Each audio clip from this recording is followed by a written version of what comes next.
বুধবার মধ্যরাত থেকেই ছিটমহল বিনিময়ের 10ম বর্ষ পূর্তিতে দিনহাটার সাবেক ছিটমহল এলাকায় স্বাধীনতা দিবস পালন ছিটমহলবাসীদের। প্রসঙ্গত, গত 2015 সালের 31শে জুলাই মধ্যরাত 12টার পর ভারত ও বাংলাদেশের মধ্যে ছিটমহল বিনিময় হয়। এরপর 2015 সালের 1 আগস্ট রাত 12টা 1 মিনিট নাগাদ ভারত ও বাংলাদেশ দুই দেশ ঐতিহাসিক মুজিব ও ইন্দিরা চুক্তির আওতায় একে অন্যের অভ্যন্তরে থাকা নিজেদের ছিটমহলগুলো পরস্পরের সাথে বিনিময় করে এবং ছিটমহল বাসিন্দাদের স্থানান্তর সম্পূর্ণরূপে 2015 সালের 30শে নভেম্বর সম্পন্ন হয়।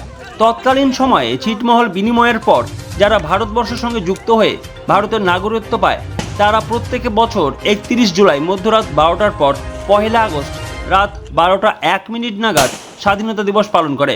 তারা সকলেই ভারতের জাতীয় পতাকা উত্তোলন এবং মোমবাতি জ্বালিয়ে ছিটমহল আন্দোলনে শহীদ ও তাদের পূর্বপুরুষদের উদ্দেশ্যে শ্রদ্ধা জানিয়ে দিনটি সাড়ম্বরে পালন করে।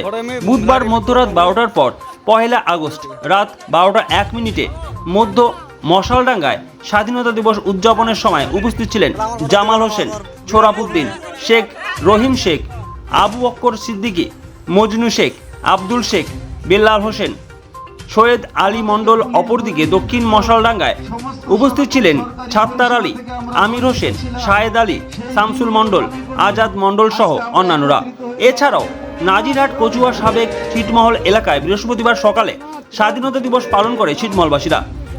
ছিটমহল আন্দোলনের নেতা স্বর্গীয় দীপক সেনগুপ্তের প্রতিকৃতিতে মাল্যদান ও ভারতের জাতীয় পতাকা উত্তোলনের মাধ্যমে স্বাধীনতা দিবস পালিত হয়।